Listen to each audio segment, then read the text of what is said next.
Bonjour Sylvain Maillard. Bonjour Alix Duguay.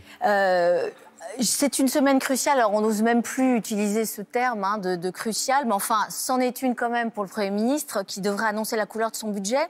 Alors à ce stade, c'est vrai qu'on ne comprend pas très bien où il va et surtout avec qui.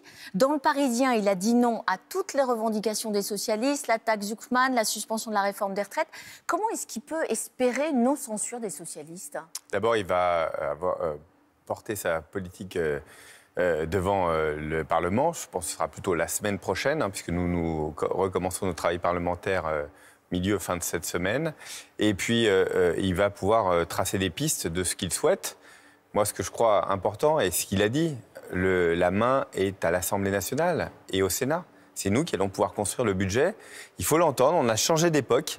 L'époque où c'est directement le gouvernement qui donnait la mesure a quelque peu changé. Expliquez-nous ça. Effectivement, le Premier ministre, il se dit sous la tutelle du Parlement. Ça veut dire quoi? Est-ce que ça veut dire que le Parlement va être responsable de concocter le budget? Il va lui donner une première feuille, des premières pistes, et puis après, ça va...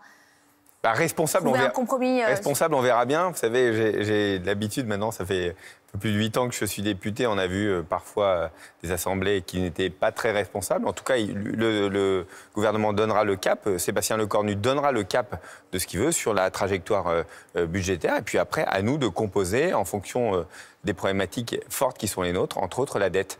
Et donc, il faudra être responsable, mais en même temps aussi être créatif et entendre les oppositions. Mais ça, finalement, laisser... le temps passé, octobre, novembre, décembre, est-ce que ça, c'est pas une manière de gagner du temps et de passer, par exemple, le budget sous ordonnance, c'est-à-dire sans vote des députés? C'est ce que redoute à le Rassemblement national, notamment. Écoutez, si déjà on est fin septembre et on se dit non, on n'a pas envie, le Parlement ne compte pas, écoutez, autant que je reste chez moi. C'est notre travail. Nous, on est députés, on est 577 et on doit faire un budget. C'est un long travail qui demande beaucoup d'heures, beaucoup de jours, beaucoup de nuits de travail. On va le faire très méticuleusement tous.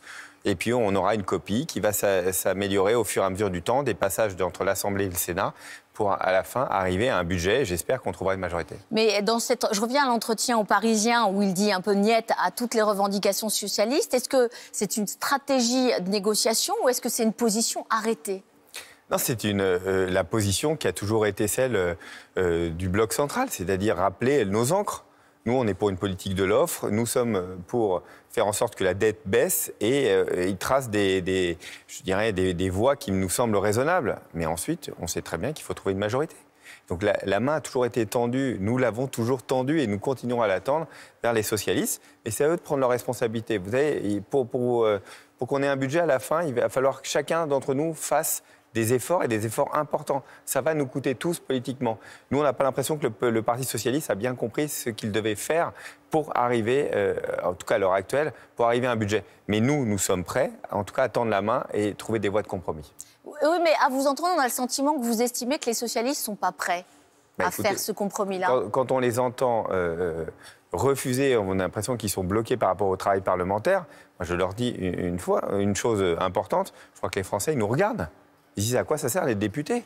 Si les députés, c'est uniquement pour commenter sur des plateaux de télévision comme nous sommes en train de le faire, écoutez, ça ne sert pas à grand-chose. Nous, on doit venir ici, devant vous, pour vous dire ce qu'on est en train de faire. Mais notre travail, il est à l'Assemblée, le soir, la nuit, en commission, pour trouver un budget. C'est pour ça que nous sommes payés. C'est pour ça. Donc, pas d'annonce, pas de grandes annonces. On va travailler. On a 3 mois devant nous. Retroussons-nous les manches. Le Premier ministre affirme que le débat sur la justice fiscale doit avoir lieu.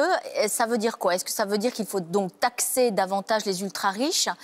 Et si oui, comment? Puisqu'il n'y aura pas de retour de l'ISF. Non, d'abord, je récuse ce mot de justice fiscale, justice sociale, justice fiscale. Lui, il dit qu'il faut qu'il y ait un débat sur la justice fiscale. Oui, mais justice fiscale, vous savez, on est quand même... Ça veut dire qu'il n'y en a pas. On est le pays qui, déjà, prélève le plus. Non seulement pour les entreprises et non seulement pour nos concitoyens. Si tout le monde était heureux dans ce système-là, ça se saurait. Si les systèmes de fonctionnement public étaient parfaitement adaptés à ce que veulent les Français, ça se saurait. Donc nous, ce qui est important, c'est que chacun fasse un effort et chacun fasse l'effort qui correspond à ses moyens. Ça, c'est vrai. Et donc il y aura ce débat et cette discussion. Donc ça veut dire que est-ce que les ultra-riches, par exemple, proportionnellement à, on va dire, la classe moyenne, paient moins d'impôts? Mais il faut toujours regarder pourquoi ils payent moins d'impôts. Parce qu'en fait, quand vous regardez dans le détail, ils sont imposés à 45%, plus la CSG, et qui sont aux limites constitutionnelles. Parce qu'à un moment, il y a un principe constitutionnel, vous ne pouvez pas prendre plus d'argent que ce que vous gagnez. Donc pourquoi ils arrivent à optimiser? On le sait tous, il y a des fonctionnements par les holdings, par des non-prélèvements de dividendes, par de l'endettement massif pour ne pas sortir de l'argent des entreprises, ou souvent des trésoreries dormantes. Donc c'est là-dessus qu'il faut que nous regardions. Sur la suroptimisation fiscale. Oui, de faire en fait tous les procédés qui empêchent de payer l'impôt et qui sont construits pour empêcher de payer l'impôt. Donc oui, là-dessus, il faut regarder. Mais nous ne voulons pas toucher à l'outil productif. Je crois que c'est essentiel. Si on commence à prendre sur le patrimoine, comme l'avait proposé Gabriel Zucman, c'est la fin. Les entrepreneurs quitteront la France. Et parce qu'ils n'auront pas les moyens de payer la taxe. Donc c'est important qu'on maintienne, qu'on préserve la production française. Et pour maintenir la production française, il faut des entreprises en France. Les socialistes demandent au Premier ministre de renoncer à l'usage du 49.3. Il doit l'accepter ou pas? Si c'est sur le budget, ça veut dire qu'il s'engage à voter le budget. C'est de l'arithmétique. Hein. On n'utilise jamais le 49.3 pour se faire plaisir, c'est qu'on le fait quand il n'y a pas de majorité à l'Assemblée nationale.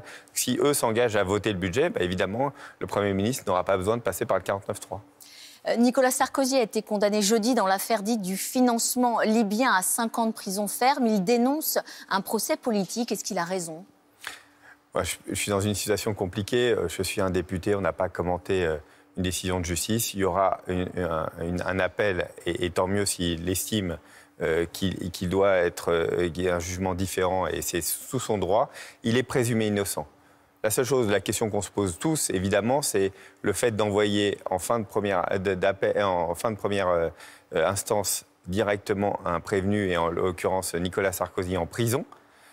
Ça veut dire qu'au fond, l'appel et le fait d'être innocent est remis en cause. Donc nous, ça nous pose une difficulté. En tout cas, ça me pose une difficulté. François Bayrou dénonce la généralisation du principe de l'exécution provisoire. Emmanuel Macron lui-même estime dans un communiqué que la présomption d'innocence et le droit au recours doivent toujours être préservés.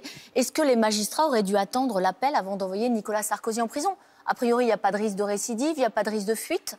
Je suis totalement d'accord avec les propos tenus par Emmanuel Macron là-dessus. Je crois que c'est essentiel de maintenir le fait que vous êtes présumé innocent et donc vous n'allez pas en prison, sauf si vous êtes évidemment dangereux pour la société. Je ne crois pas que ce soit le cas de Nicolas Sarkozy. La magistrate qui a condamné Nicolas Sarkozy a reçu des messages menaçants. Là encore, à qui la faute? Est-ce que c'est en partie à Nicolas Sarkozy qui attaque aussi le pouvoir judiciaire? La faute, c'est ceux qui menacent les magistrats. C'est ceux qui menacent. Il ne faut pas retourner, je dirais, l'idée même de ceux qui le font. Vous savez, chacun d'entre nous est menacé. Les députés, les sénateurs, nous recevons des menaces de mort en permanence. Les magistrats, là, en fait, ce n'est pas de la faute de ce que nous faisons. Ça peut être un carburant. Mais c'est d'abord ceux qui menacent, qui menacent les magistrats. Donc il faut les poursuivre. Nicolas Sarkozy n'a pas mis de l'huile sur le feu? Il faut les poursuivre extrêmement durement. Extrêmement durement. Non, c'est ceux qui menacent. On est dans une société où on a le droit de dire, heureusement, on est dans la liberté, on a le droit de dire ce que l'on pense. Et on a le droit de se défendre. Mais par contre, on n'a pas le droit de menacer et menacer de mort. Un tout dernier mot sur votre parti, sur Renaissance. La semaine dernière, on a entendu, il y avait un meeting de rentrée avec Gabriel Attal à Arras, tout à fait. Il est allé quand même assez fort sur Emmanuel Macron, en parlant de tourner une page, de tourner, voilà, d'arrêter avec les vieilles recettes, de tourner la page du chaos.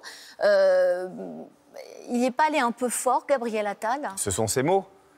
Nous avons encore... Mais vous les partagez, ces mots? Nous avons 18 mois. Je n'aurais pas utilisé, je crois, le même vocable. Moi, je suis très loyal avec le président de la République. C'est grâce à lui que nous avons pu aussi construire... nous avons eu des vraies avancées en France, la baisse du chômage, une réindustrialisation, beaucoup de victoires sur lesquelles il nous faut aussi capitaliser. Il faut en parler plus, je crois, et puis il faut les accentuer.